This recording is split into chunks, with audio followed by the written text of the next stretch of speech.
Uh, and there's another one.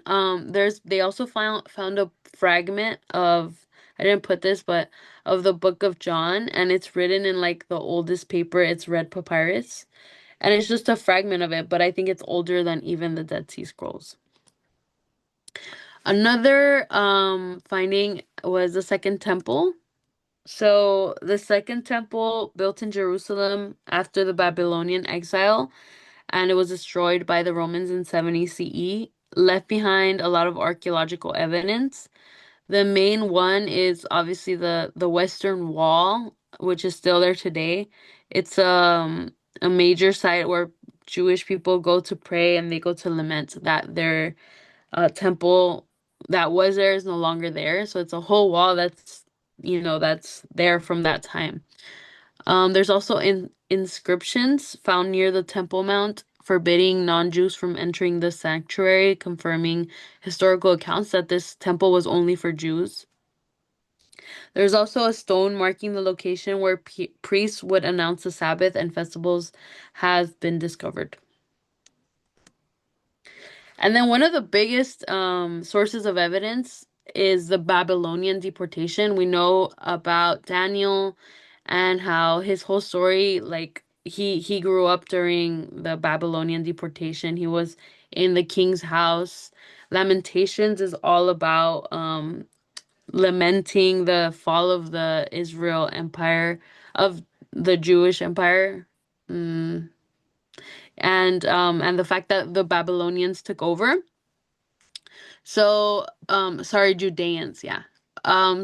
So this the Babylonian exile is a period where the Judeans were exiled to Babylon, and archaeological findings, including cuneiform tablets, which I put a photo there, and textual evidence from Mesopotamian sources corroborate the biblical account of the exile. These sources, they're Babylonian sources, so they're not Jewish based. They detail lives of the exiles, their activities in Babylon, and the conditions of their lives during this period. So some of the evidence is cuneiform tablets, which is like this is their writing from that time. It's literally like hieroglyphics. Um, that includes business transactions, legal matters, and personal letters involving the Judeans. So we just know they were there and we know they were taken there, deported there. Assignment list. So some tablets list name of prisoners at the Babylonian court, including Yahukin and his five sons who received food ration, indicating they were part of the royal household. And this is a Judean name. Judah town inscriptions from Al Yahudu, the city of Judah, and other locations in southern Mesopotamia show that exiled Judeans were involved in agriculture, like supplying food for the urban populations. And so these historical records from their culture and their time provide evidence of the conquest of Jerusalem by the Babylonians and the exile of many Jews. And there's like more evidence to that I didn't include, but also there's a lot of biblical figures, like a lot of kings mentioned and things like that from other cultures that we know are real because they're confirmed by like their cultures or archaeological findings. So 70 people in the Old Testament have been proven to be real based on other accounts. I won't read all of them, but here's some of them. A lot of kings and scribes and governors and mostly kings like Xerxes, you know. And then in the New Testament, there's about 32 that have been confirmed by other sources other than the Bible. So there's priests, there's emperors of Rome, of course, princess, rabbis, King Herod the Great, the guy that did the genocide with the children when Jesus was a baby. Um, and Tiberius Caesar. Yeah, there's a lot. So, that's essentially the end of it. Like I said, I didn't include everything I found, but there's so much. I think we would have to like analyze probably book by book and see if there's any archaeological evidence, historical evidence. But I'll just say that there's a lot of hurdles to prove everything in the Bible because these events are so ancient. Like they're prehistoric, like like caveman level, Semitic level, before there was like written language. And since then, there have been so many conquests and destruction of evidence, even up to today. So, what comes to mind, like today, is Iraq and Palestine. All of those places have been bombarded, destructed. And those are the places where a lot of the biblical events took place. And even outside of biblical, they're the places where like the earliest people there's evidence of the earliest people of of Semitic people, of like the oldest artifacts of the oldest texts in the world. And that is all lost, when there's war, when there's conquest. So even up to now, like maybe there's a lot of things that were not discovered in Iraq and Palestine. They weren't excavated and they're not there anymore.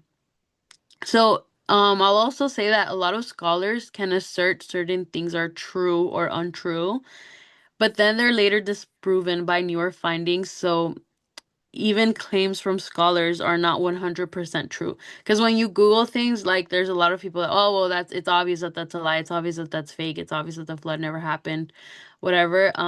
But they also said like it's obvious that the earth is flat. And then, there was evidence later on that, oh, the earth is not flat. It's obvious that, it it wasn't like gravity didn't come up until later on. Like there's just a lot when it comes to knowing something. There's this field of philosophy called epistemology, which is the theory of knowledge, like how we can know something. And there's so many discrepancies, like even when we think about knowing the time, even when we think about our senses and how we perceive things versus how somebody else perceives things. There's a lot of gaps in our knowledge, and there's a lot of arrogance in the academic community when it comes to knowing things and knowing things are false.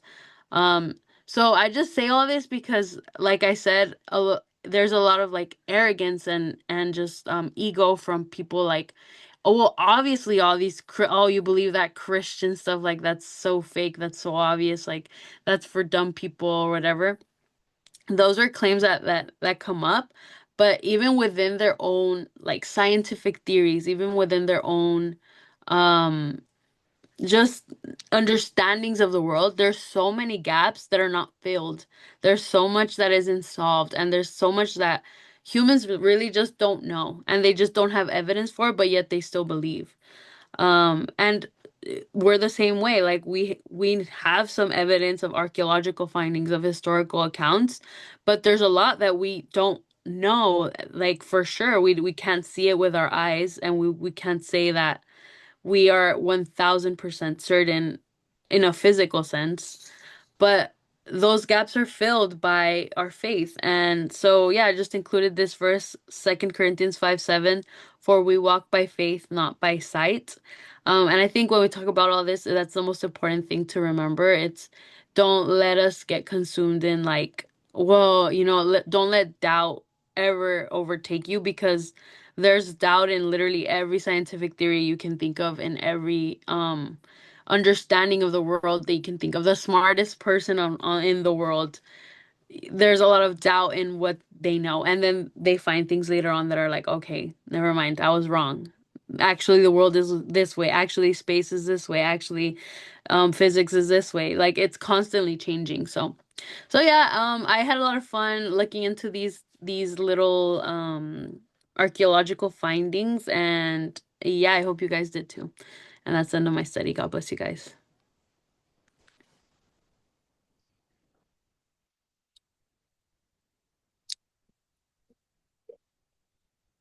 Very, very interesting.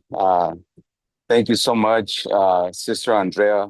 Um, a lot of information, but well explained. I think that's something that I that's very important, right? Or the needs to be mentioned when there's a lot of information, but well explained. Uh, we could all learn something from it, and I did. I took a lot from it. Thank you again, Andrea, for the Bible study. Your presentation was very well. Um, I like hearing you give your presentations, your Bible studies, um, because you put detail into it, right? And it's understandable. Sometimes it's like people talk but don't really get to the point, or don't expand, or don't elaborate, whatever the case might be. But you did really good, and I want to thank you for that. That was really to cover, right? And I hope the brothers and sisters took something from this, and looking forward to hearing the questions tomorrow upstairs. I'm gonna pass it on to Matthew for comments, and then Matthew, please carry it on to Giovanni and anyone else who's on here. Thank you again. Okay, thank you for the study. It was really good, Andrea. Um, I took a lot of screenshots and notes. Um, and yeah, I really liked, kind of your point of, we can't prove everything. And that kind of what ended my study in last week. At the end of the day, we can't use logic to sway people. Um, it is by faith, right? And faith is kind of believing without seeing, like I can't show you Jesus Christ himself, but I can show you other things, I can show you someone transformed, I can show you some miracles, and miracles is not, oh yeah, you're gonna get rich and have all this money, like, that's not winning the lottery, but maybe somebody was going to die and now they're alive again, or maybe somebody was gonna lose their house and now, the bank gave them this some, I can negotiate with them like something, like they are real miracles there. And God works. Um, it's just up to you to, see them. And I like this study really, I think, compounded on mine. Because, at the end of the day, people have every excuse in the world not to believe or not to see it. Um, and again, that's their opinion, and they choose to live that way, for whatever reason. And yeah, all we have to do is just, be different and really show how, how Jesus really changed us, and how we show really like the fruit of the spirits. I think people will be like, well, I can't deny it no more, or if you do, you're just lying to yourself, like, yeah, so really good with all the good evidence, and it's I think we're good gonna to, go home and wait for him to call. yeah, yeah, it was really good. Um, so I'll pass this on to Josue and Aaron. God bless you guys. Yeah, thank you, Drop, for the message. It was really, really interesting. And one part that actually stuck out to me the most was the part where, no, the slide where it showed the proof of King David. That was really interesting. And yeah, that's about it. And I'll pass it to Aaron next. God bless you.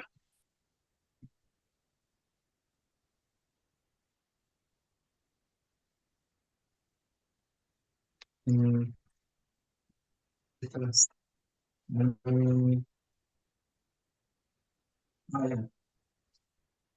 thank you, Sister Andrea, for this uh,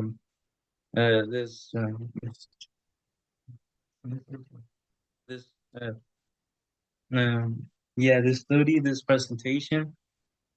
There were some uh, slides that they had something to do that I've also like learned in school, but this time you explain a little bit more to this, more detail, and what and it it's kind of more a little bit more different than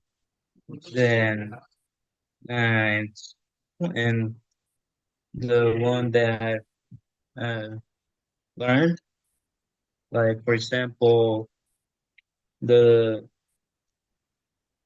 what was it? Sedimentary rocks. Uh, yeah, that one. That explains a little bit more, and then another one, the Meso, yeah, the Mesopotamian uh, people. Uh, yeah, that's it. And I'm going to pass it to Giovanni.